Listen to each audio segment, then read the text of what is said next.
Vai ser em direto.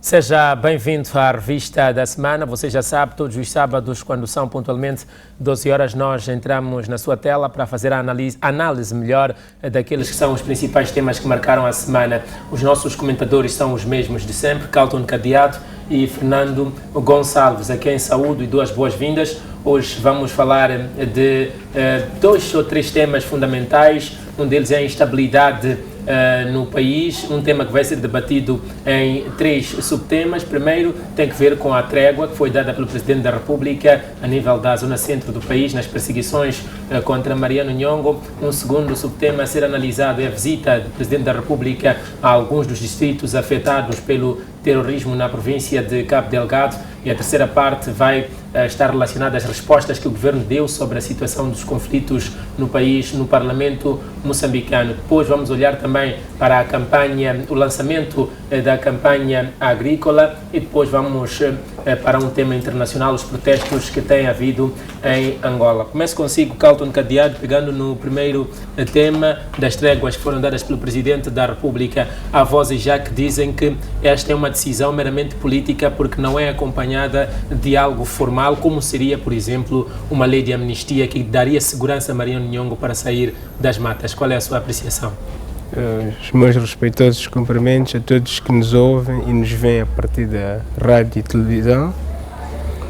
Acho que essa é uma opinião justa, faz sentido, mas também podemos dizer que o Presidente da República já nos habituou a muita flexibilidade nas coisas que ele quer fazer andar. Da mesma forma que estamos a dizer que quando foi da ida a Gorongosa, já não me ocorre dizer neste preciso momento se ele foi ou não, depois de ter havido uma lei de amnistia, mas o facto é que ele quebrou o protocolo e foi nesta onda. Acho que ele acredita muito na informalidade como um instrumento de aproximação das partes, mas isto é uma mera opinião que eu estou a ter, porque devia ter mais dados a partir dele para ver porquê esta rapidez do assunto. Mas não podemos deixar de dizer que esta foi uma forma que ele encontrou de flexibilizar o processo, porque a paz é o compromisso que ele lançou para ele próprio e para todos nós. Pois, Fernando Gonçalves, qual é a sua primeira análise com relação a esta trégua do Presidente da República? Bom, boa tarde. Eu penso que o país está numa situação que não é recomendável. E a situação do conflito na zona centro é bastante preocupante, porque estamos a falar de um eixo extremamente importante em termos de ligação do país, entre o norte e o sul, e também um desdobramento para o oeste, mas também com implicações para fora do país, porque a instabilidade na zona centro também afeta países como Zimbábue, Zâmbia, mesmo o Congo Democrático, a parte sul, Malawi e mesmo o Botsuana. E sendo o compromisso do Presidente, e não é preciso que seja um compromisso, porque é a missão dele, é a obrigação dele, criar um ambiente de estabilidade no país, ele tem que fazer tudo aquilo que estiver ao seu alcance, incluindo recorrer a mecanismos não convencionais, como este. Agora, a questão que é preciso colocar é esta: quais são as contrapartidas? Mariano Nhongo fala de uma carta que pede que seja publicada. Bom, sim, mas quem é que vai publicar a carta? Ou ele toma a iniciativa de publicar a carta e nós ficamos a saber, ou a carta que ele enviou ao Presidente da República é comunicação privilegiada entre os dois e não temos que ter conhecimento do conteúdo dessa carta. Mas, para mim, há duas questões. A primeira é a questão que o Milton colocou, que não há amnistia, portanto, não há garantias do outro lado de que, se nós pararmos em resposta a estas tréguas que nos estão a ser oferecidas, vamos ser tratados não como criminosos, porque neste momento as ações da Junta Militar na Zona Centro constituem crime, punível nos termos da lei. A segunda questão é qual é a contrapartida que o chefe de Estado oferece à Junta Militar, de dizer, olha, eu dou-vos isto, a trégua, em troca de uma ação policial. Não sabemos. É possível que esteja na tal carta, que não é pública, mas enquanto não for pública essa carta, não temos elementos para analisar o alcance desta oferta. Pois, Carlton Cadeado, tendo em conta a desconfiança que em algum momento Mariano Nhongo mostra na recepção desta mensagem do Presidente da República e os condicionalismos que coloca, vislumbra-se aqui um sucesso a partir desta trégua, uma trégua que, salvo o erro, termina amanhã, porque era uma trégua de uma semana. Não, atenção a um dado que eu acho que é muito importante. É que o Mariano Nhongo, até agora, ele está a ser coerente com ele próprio. Porque quando começou esta coisa, ele disse que submeteu uma carta. E ele está a insistir muitas vezes a dizer que a carta já está lá e que eles que publiquem a carta. Então, ele está a voltar agora ao mesmo argumento e ele está agora. Para mim isto é coerência, né? E quando você tem coerência no seu discurso, revela que há um certo tipo de assessoria, vamos assim dizer, especializada, qualificada, que é preciso tomar em atenção para também sabermos quem é que o está a assessorar. Porque se ele fosse um atrapalhado, teria ele próprio pegado na carta e dizer está aí a carta. Significa também que está a ser tratado num ambiente altamente sigiloso e ele está a respeitar isso. Isto é um aspecto. Pode-se dizer também que ele não quer publicar a carta porque tem aspectos comprometedores para ele próprio. Aí já é especulação. Mas não esqueçamos que há uma coerência com o que ele está a fazer até este momento. Em relação às desconfianças, é uma desconfiança natural, é normal. E para o Mariano Nhongo, que está nas matas desde os 11 anos, você não espera que ele, com uma simples oferta, tenha um comportamento diferente. Não, é próprio de alguém que é comandante, que está nas matas. E acredito que o próprio chefe de Estado já esperava disso, não estava a esperar que o Mariano Nhongo saísse das matas. Agora, a minha sugestão, e eu estou a insistir muito nisso, que é uma das formas de você ganhar confiança, é colocar o Mariano Nhongo em frente de alguém que ele sabe que o quer matar. Então, quando você tem alguém à frente de si que você sabe que me quer matar, mas não me mata, então você cria um aspecto de confiança. Esse é um aspecto, quanto a mim, fundamental. E aí estou a falar quer dos militares, quer dos serviços de inteligência. Estes é que deviam ser os primeiros a estar em frente do Mariano Nhongo. Mas parece que não é o que acontece, porque depois do anúncio da trégua, o Ministro do Interior foi ao Parlamento e pediu a Renamo que indicasse a localização concreta das possíveis bases de Mariano Nhongo. Não, isso é difícil de fazer e não é previsível que ele faça. Mas também o próprio Presidente da República veio a público dizer que o Mariano Nhongo e o seu grupo, um dia a seguir à oferta do Presidente, eles realizaram um ataque, não é? E aquilo ali, em guerra, chama-se demonstração de força, de poder. Não é? E o Mariano não quis fazer aquela demonstração de força. Não é porque ele não ouviu ou não soube disso. Não, soube. Mas mesmo assim teve que fazer aquela ação para fazer a demonstração de força, para mostrar que ele tem uma posição no assunto e que ele tem que estar numa posição de força na hora de falar.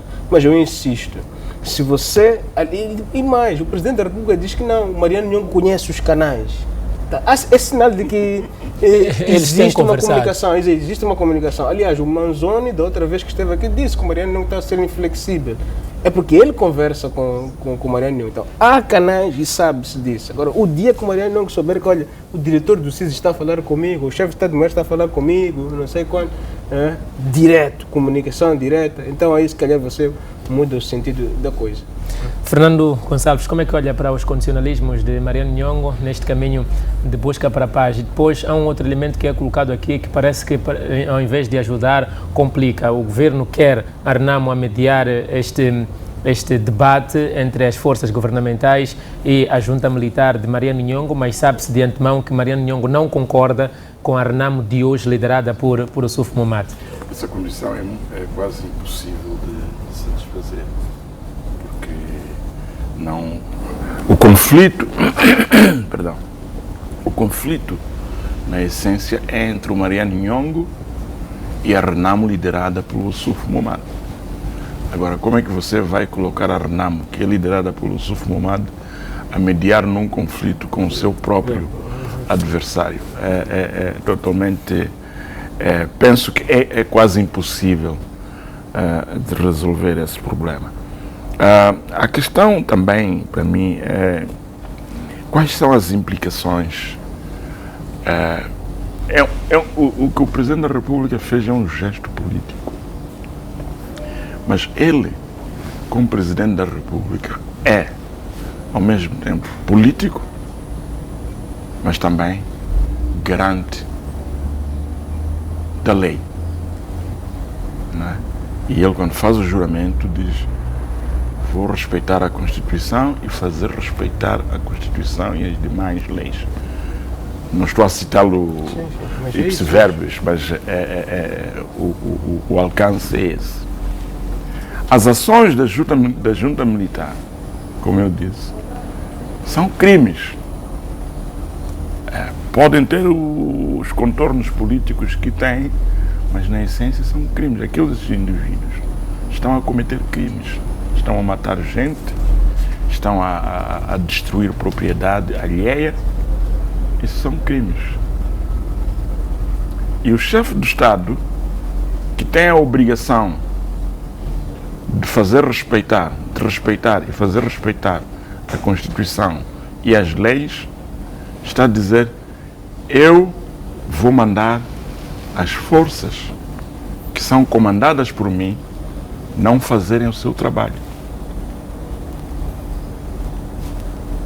Nós percebemos que é uma questão política. Nós percebemos qual é o alcance disso tudo. Mas qualquer cidadão que tiver, neste período, os seus bens ou um familiar seu a ser morto ou a ser ferido por uma ação da junta militar, pode ir a uma instância judicial e dizer que o comandante em chefe, que é o chefe do Estado, isto aconteceu porque o comandante em chefe, que é chefe do Estado também, deu esta ordem. Portanto, ele não exerceu o seu poder de proteção a mim como cidadão. Então, há estas implicações todas que é preciso analisar. É verdade que nós, por causa do desespero em que nos encontramos, para o alcance da paz, vamos perceber qual é o alcance dessa decisão. Mas geralmente não são governos que oferecem tréguas. Governos oferecem amnistias.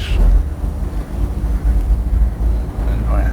Então, é preciso ver a questão também a partir desta... É verdade que vão dizer que somos detratores, não somos inimigos da paz, não queremos a paz, mas estamos a fazer... Nós aqui não somos políticos. Estamos a fazer uma análise fria com base nos elementos que temos em nossa presença. Pois, Carlton Cadeado, a Renamo recusa-se a mediar este debate e levanta aqui um aspecto que tem apresentado várias vezes como fundamental. Diz que Mariano Nhongo é a criação do sistema, porque no passado dia 14 de outubro, a um dia das eleições gerais, apareceu dando uma conferência de imprensa dizendo que o povo não devia votar em Ossuf Momad porque é um líder fraco e todas aquelas outras coisas. Aqui duas questões. Primeiro, este gesto do governo recorrer a Renamo para mediar o debate aumenta aqui aquele sentimento que já havia por parte de algumas forças da sociedade sobre a bipolarização do debate para a paz? E segundo, não aceitando a Renamo, qual é outro ator válido que pode ser chamado aqui para ajudar nesta discussão toda? Porque se calhar o governo Mariano Nhongo só não se entende. Não, veja só uma coisa. A ala política do Ossuf Momad sente-se fragilizada, sente-se perturbada a partir do momento que começam a haver aquelas contestações. É normal, qualquer líder que ganha eleições e um dia a seguir ou 2 dias a seguir começa a haver já contestações, essa é uma liderança que acende. E contestações a que nível? E que nível, exato. Isso, ainda bem que você faz essa menção. A que nível e que tipo de contestação é que você está a fazer? Para além dos outros tipos de contestação silenciosa que se sabe que estão a ocorrer e que o topo da liderança política foi mexida. Então, é claro que esta contestação estava lá. Então, hoje, quando se coloca a Renamo política do Ossuf Momad a participar, a convidar-se a participar da negociação, é também reflexo do casaco que a Renamo quis tirar, não é? E tentou tirar, e o governo vestiu esse casaco sem se aperceber. Quando o próprio Presidente da República, ao primeiro ataque que o Mariano Nhongo fez, apareceu em público... A assumir como problema do Estado. Do Estado, exato. Esse foi vamos dizer, não digo que foi o erro, mas a abordagem que foi feita foi uma abordagem que acabou sendo uma armadilha para o próprio governo, para o próprio chefe de Estado. Agora o chefe de Estado tem que vestir o casaco que a Renamo tirou e entregou, deixou no ar. O Presidente foi lá e carregou e vestiu. Não é? Então agora você tem que tirar o casaco e entregar a Renamo, e a Renamo já diz que não, o casaco é seu. Você que fica com o casaco, resolve o casaco. Já nem tem como a Renamo vestir o casaco, tendo em conta que mesmo a sessão extraordinária de que se falou que poderia resolver, o Ossuf Momad já disse que não terá lugar. Então, veja só, se estivermos aqui nesta figuras de estilo, o casaco ficou muito grande, já não serve, ou muito pequeno, já não serve o Ossuf Momad. Então, mas o que eu quero dizer com isto, no meio destas figuras de estilo que eu estou a colocar, é que hoje a Renamo sabe que se voltar o Ossuf Momad à mesa, ele está a se descredibilizar a si próprio. Mas esse também é um risco que qualquer um que está na política sabe que tem que fazer alguns sacrifícios. Então, a Renamo, neste momento, não pode, nem sequer deve dizer que não pode fazer parte da negociação. O Mariano Nhongo também, se quer resolver o problema, tem que estar ciente de que ele tem 2 opções, é a força ou o diálogo. Não é? E aí, se calhar, se o Mariano Nhongo me está a ouvir, é preciso que ele saiba ler um pouco mais as palavras do Presidente da República, quando ele diz que vou parar as perseguições. Cuidado com isto. Pode Parece uma mensagem de alguém que já sabe onde está. Exato. Pode ser eventualmente que já saiba onde ele está muito próximo, e amanhã o Presidente da República pode virar para dizer, olha, se você morreu, não foi porque nós não te avisamos. Então, cuidado com isto. Fernando Gonçalves, a sua análise sobre esta recusa do Partido Renamo fazer parte da mediação? Eu não sei se a Renamo está em condições de fazer a mediação, mas a Renamo também tem que assumir que é um problema interno. Tem-se dito que viveu com Mariano Nhongo por mais de 30 anos. Sim, é um problema interno, e a Renamo deve também estar preocupada em encontrar a solução. Não pode assumir a postura de dizer que o governo, uma vez que o Presidente fez essa declaração infeliz, vestiu o casaco, infeliz na minha opinião, porque assumiu o problema, o fardo como sendo o seu, tirando isso, pondo isso de parte, a Renamo também deve reconhecer que é um problema dela. E pode não ser o Ossuf, a Renamo tem muitos membros.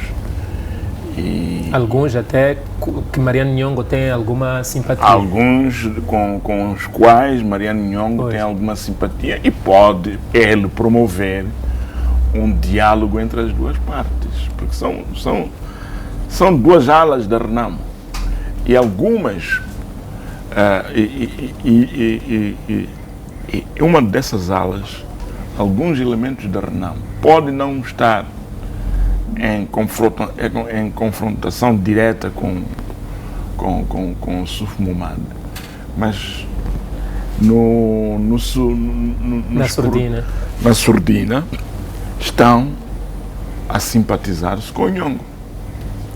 Portanto, penso que o Suf Momad também não pode assumir a postura de que, bom, o problema já não é meu, eu estou livre, porque o lugar dele não está confortável. Ele ainda tem problemas. De outra forma, a Renamo que organiza uma conferência para se discutir este assunto e resolver-se. Porque o Mariano Nhongo não está a sair da Renamo, não está a dizer que não. Ele teve muita oportunidade de dizer, ok, nós desmarcamos da Renamo, somos uma outra organização. Não está a sair. Ele diz que é junta militar da Renamo. O que mostra que ele insiste que ainda é membro da Renamo. Então, nessas circunstâncias, penso que vale a pena a direção da Renamo provocar uma conferência, né, onde este assunto vai ser discutido. E se tiver que haver alterações, mudanças na estrutura de direção da Renamo, que seja feito, mas que a Renamo depois apareça como um bloco monolítico, não é? E também justifica um pouco mais essa coisa de aparecer a dizer que é pela paz. Sim, dizer que é pela paz. Portanto, a paz não se pode exigir apenas ao governo. Pois. É a todos os atores. Isso tu estás a dizer. Eu li o comunicado da Renamo. E a Renamo fala isso, reconciliação nacional, paz, né? Mas é uma paz que ele está a tirar para fora. Ele diz que aqui é uma paz que não sou eu quem deve criar. Não. E nem fala de reconciliação, esquece que a reconciliação também começa dentro da própria Renamo. Parece que o todos acaba se cingindo aos outros. Não é. Caso encadeado consigo, vou abrir uma nova janela. Vamos falar agora do terrorismo em Cabo Delgado. Vou pedir o comentário dos dois sobre uma das ocorrências que houve. O Presidente da República chegou no distrito de Macomia, apareceu um cidadão de meia idade e disse exatamente as seguintes palavras: nós não queremos apoio, queremos o fim da guerra. Isto foi dito ao Presidente da República no distrito de Macomia. Que avaliações faz do ponto de vista de desgaste da população com relação à situação de Cabo Delgado, que já ultrapassou os 3 anos, fez o 3º ano agora no dia 5 de outubro? Não, de facto, aquela imagem, primeiro comecemos por aí, é liberdade de expressão. Pois. Há uns anos atrás você eram montadas as figuras para falar. Você dizer aquilo naquelas formas era uma ofensa, mas no nosso contexto de hoje, eu tenho estado a insistir muito é que nós já estamos num país em que há liberdade. As pessoas falam, as pessoas dizem o que pensam. Você até pode correr riscos com isso, mas você diz o que pensa e há espaço para você dizer o que pensa. E aquele foi um caso. Foi um caso em que a pessoa mostrou claramente que há um desgaste sério e que não há outra solução que eles estão à espera que não seja efetivamente a questão da paz. E é bom que se diga isso e também é uma forma de sensibilizar o chefe do Estado. Acredito que o chefe do Estado, quando saiu dali, saiu de outra forma, não saiu como entrou quando foi para aquele espaço. E a reação dele? Não, a reação dele foi indisfarçável o embaraço, né? Foi indisfarçável o embaraço. Fernando Gonçalves. Bom, sim, há coisas que a gente vê que eu penso que foi muito embaraçoso. Um diálogo em que está claro que o presidente fica impaciente e abandona o local. Naquelas circunstâncias, às vezes é muito difícil você ir buscar toda a sabedoria e dizer que, bom, agora vou me comportar desta forma. Mas aquele cidadão deu a sua opinião, deu o seu pensamento, houve uma discussão, porque Ele diz que já está cansado de receber estamos visitas cansados, e não quer apoio. Nós não queremos apoio, você vem para aqui e não fala conosco, o presidente diz que não. Eu vim aqui, falei, não falei consigo, mas falei com os outros. É de certo modo embaraçoso. Mas pronto, aconteceu. E temos que interpretar aquele episódio como o símbolo de que aquela gente está exasperada. Aquilo é um ato de desespero. Eu vi naquele cidadão. Ele começa dizendo que todos os que têm poder já saíram. Exatamente. Aquele é um ato de desespero. Quando você olha para todos os lados e diz, eu já não tenho nada a perder. E o aparato do Presidente da República não é...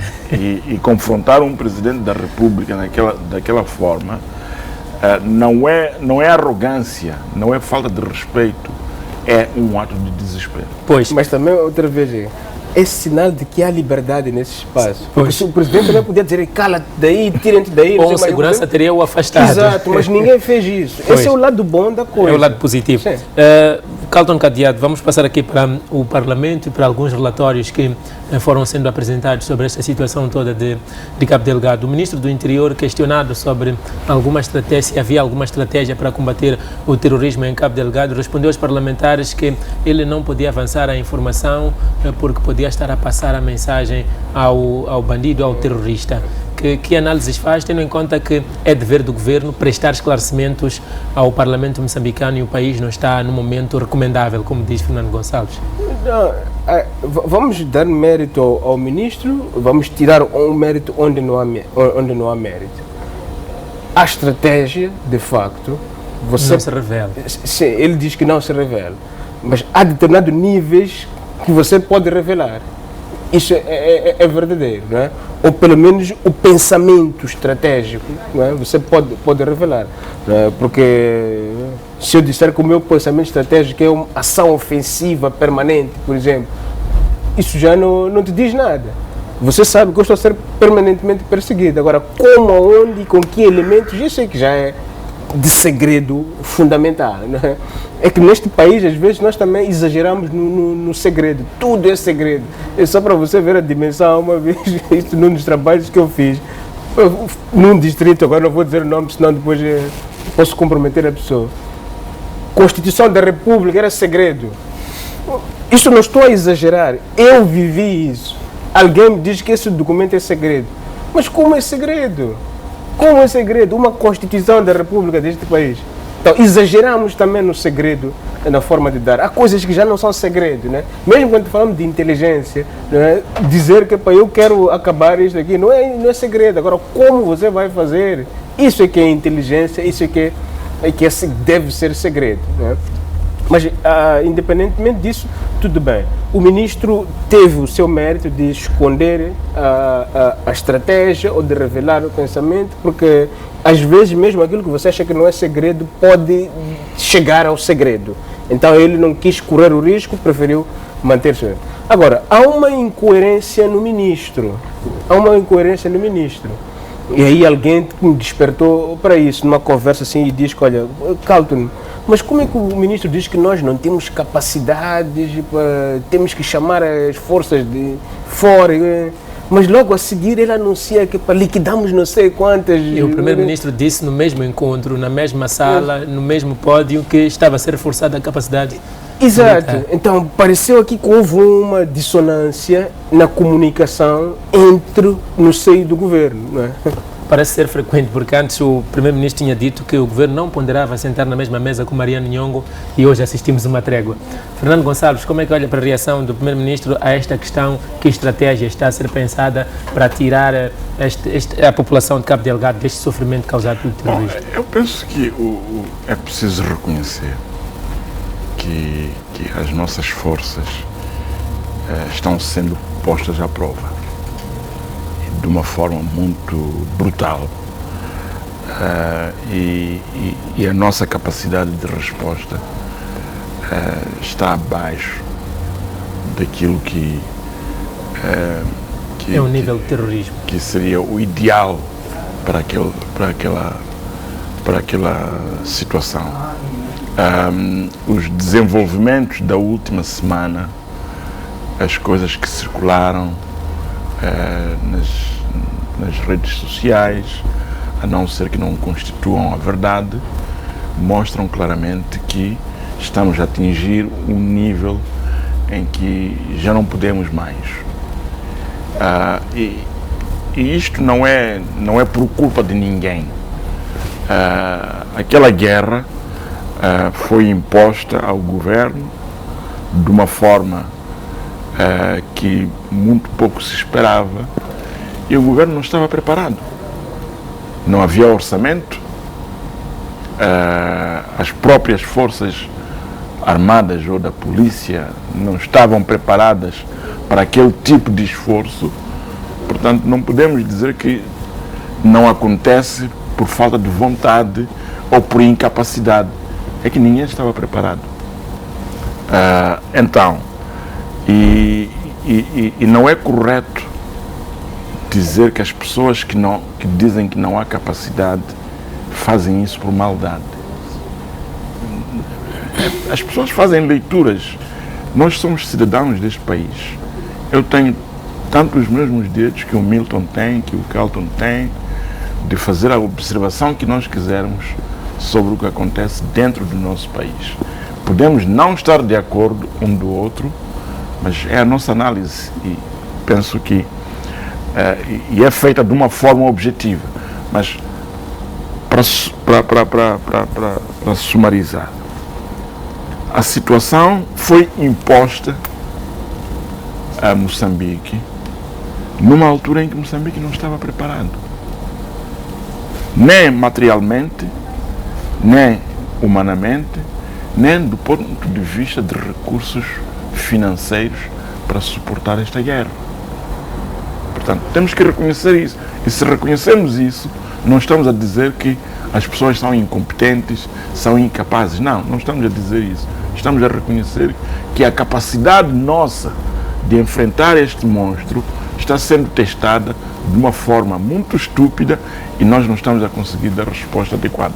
Carlton Cadeado, vale a pena continuar aqui a defender esta posição de força que o nosso governo tenta mostrar? Há um exemplo muito concreto do que tem sido a postura do governo. A ministra dos Negócios Estrangeiros, sempre que fosse questionada sobre a carta enviada à União Europeia, ela, antes de responder qualquer pergunta, deixava claro que não foi pedida ajuda, foi feito um relatório. Parece que o governo não quer mostrar uma posição de fragilidade neste processo todo. Não, é aí onde vem outra vez o mérito do ministro, né?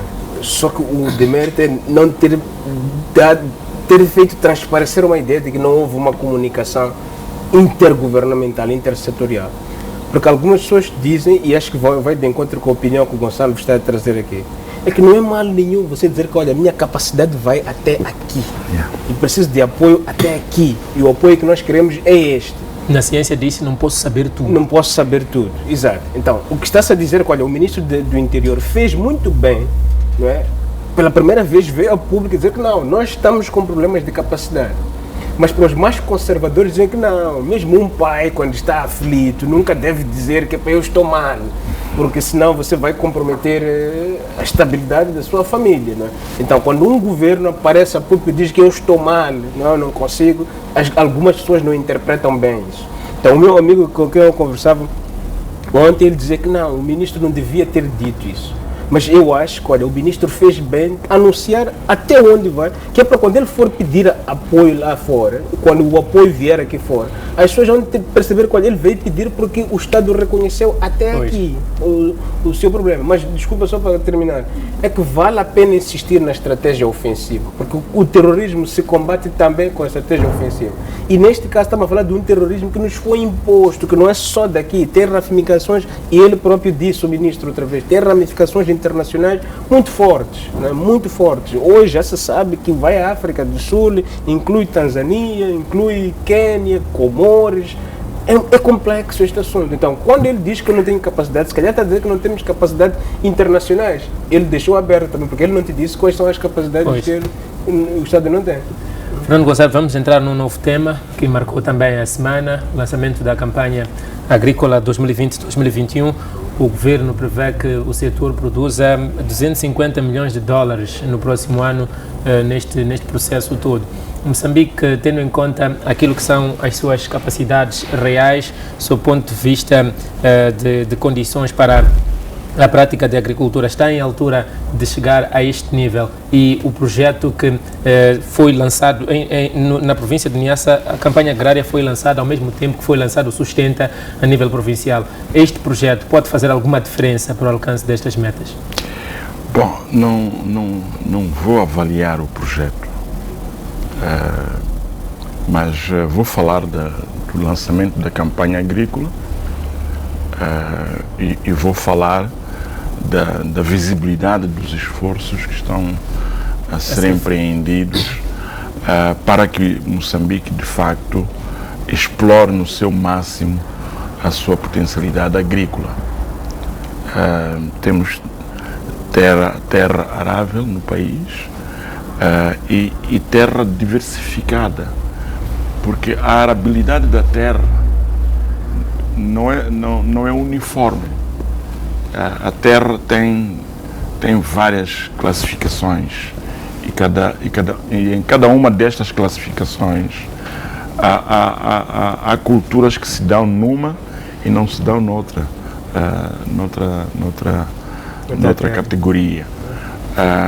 Portanto, então, mas é visível o esforço que o governo está a fazer para que a agricultura em Moçambique ocupe o seu devido lugar. E a agricultura não é só produzir comida. Muita gente pensa que é produzir comida, mas tabaco também é agricultura para venda. Podemos não ser consumidores, mas vendemos a quem consome. Há plantas medicinais que nós podemos produzir numa base industrial para vender à indústria farmacêutica do mundo, e nós temos condições ecológicas para isso. Portanto, é errado pensar que a agricultura é só para comer. Agora, quais são os pressupostos que o governo tem na mesa para chegar à conclusão de que quer produzir 250 milhões de dólares? Não estou a dizer que não existem esses pressupostos, mas eu não conheço os pressupostos, portanto, não posso fazer essa avaliação.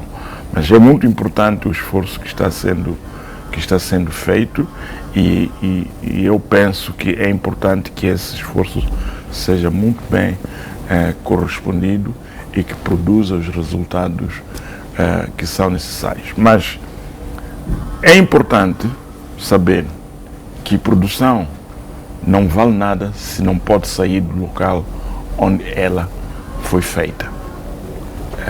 É o mesmo que multiplicar 2 milhões por zero. E depois, é preciso saber que a agricultura também não se faz sem água.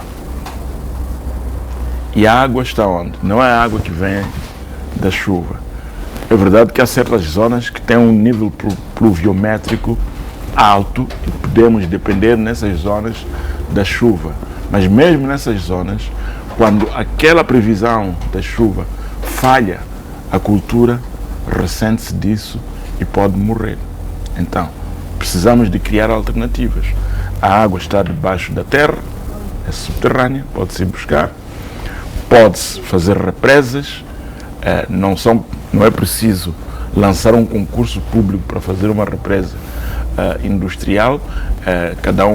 Os agricultores, basta ter uma máquina que seja capaz de fazer uma escavação, pode fazer isso. A agricultura precisa de compostos, porque a cultura, para crescer, precisa de ser alimentada, e não é só com água. Precisa de compostos e também precisa de produtos, de pesticidas para combater pragas. Então, se nós tivermos estes pressupostos todos e E o agricultor precisa destas coisas numa distância que é razoável, onde ele, no dia a dia, tem contato com esse serviço. Portanto, eu sei que, por exemplo, aqui na cidade de Maputo, existe uma casa do agricultor, não é publicidade, mas eu já estive nesse sítio, já comprei lá alguns produtos e vejo, nota-se que é uma mudança positiva, mas estas coisas não são campanhas, Pois. são coisas, são programas que levam tempo a dar resultados e é bom que nós fiquemos à espera desses resultados. Carlton Cadeado, foi lançada a campanha agrária 2020-2021. A ambição é produzir até 250 milhões de dólares no próximo ano. Faço a mesma pergunta que fiz ao Fernando Gonçalves. A existência de Sustenta e adiciono o ADIN ajudam na operacionalização disto? Vamos lá acreditar que o slogan da abordagem integrada, que eu duvido muito dessa abordagem integrada. Só se faz abordagem integrada na publicitação, na hora de planear e planificar, pode até se fazer, mas há muitos entraves e há muitos problemas. Não é? Eu posso buscar aqui um exemplo que qualquer um que estuda política externa pode perceber aqui em Moçambique, só para vermos onde estamos. O Ministério da Saúde diz que nós vamos combater o tabaco e até metemos o país, não é, em compromissos internacionais de banimento do tabaco, mas o Ministério da Agricultura está a produzir tabaco. Então o que você está a dar? Que sinal é que você está a dar? Não é? São sinais contraditórios. Ou o país decide que não produzimos tabaco, ou o país decide que vamos produzir tabaco. Agora, o que você não pode dizer lá fora que nós não vamos produzir tabaco e aqui dentro você vai produzir. Então isto revela a importância outra vez de ter uma planificação integrada. Mas mais do que ter uma planificação integrada, é preciso ter um pensamento estratégico integrado, que é para não haver esse tipo de choques. A parte isto, eu digo que, olha, também subscrevo o que o Gonçalo diz, nota-se um esforço bem visível. A questão da agricultura, este mandato, este ano, está a ter ações de muita visibilidade. Carlton Cadeado, estamos a ser pressionados pelo tempo. Vamos abordar um último tema, é obrigatório aqui na Revista da Semana, que abordemos um tema internacional. Há um caso interessante que acontece em Angola. Os jovens estão a protestar já há algumas semanas. Recentemente, João Lourenço limitou este direito ao protesto e as suas forças policiais já detiveram mais de 100 pessoas. Que análises faz depois de 3 anos em que o presidente João Lourenço está no poder e muitas coisas das que prometeu ainda não foram cumpridas e daí que surgem estas manifestações? Eu quero ser coerente comigo mesmo. Eu sempre disse que quando João Lourenço tomou o poder, foi por uma tomada de poder com populismo. E populismo é uma estratégia de ação política de curto prazo. Tem muitas promessas que não podem ser cumpridas. É de curto prazo. E ele focalizou muito a sua luta numa dimensão de elite política, não é? Que conseguiu os resultados que conseguiu, mas não vai traduzir isso.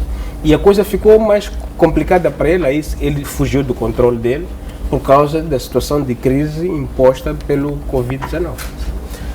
Fernando Gonçalves, os jovens de Angola protestam todos os dias pelo emprego, pela liberdade e também pela justiça. Eu penso que, bom, governar não é fazer promessas.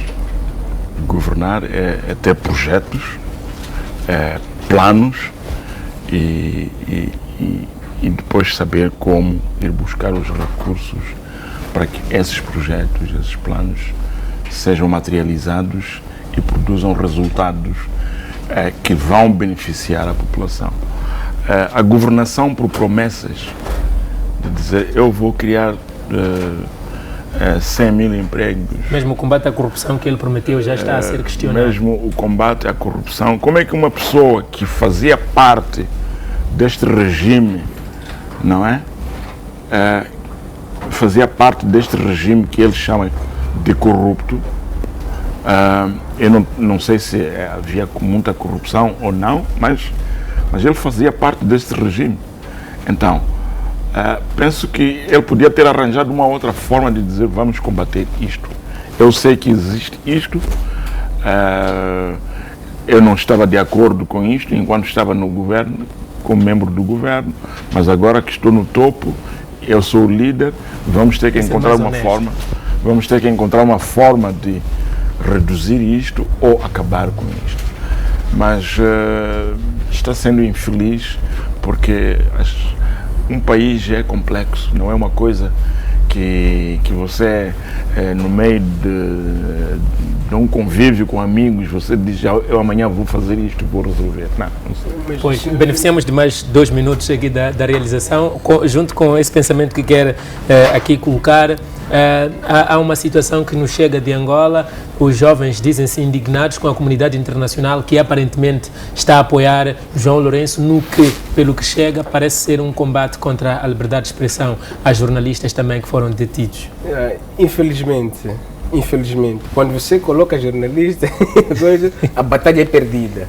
Quando você coloca jornalista na cadeia, na prisão, a batalha é perdida. Se você não tiver fundamentos muito fortes, todo mundo vem e condena a si próprio. Mas agora, há um outro elemento que eu quero ser coerente comigo mesmo também. Faz parte do estudo que eu estou a fazer.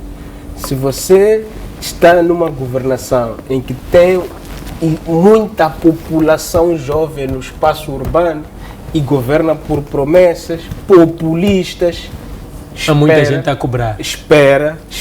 E sobretudo nestes nossos países onde nós temos que nos orgulhar de ter criado uma massa intelectual, não é? Isso é uma marca, é um orgulho do nosso país. Temos muitos jovens com muito avanço intelectual no espaço urbano.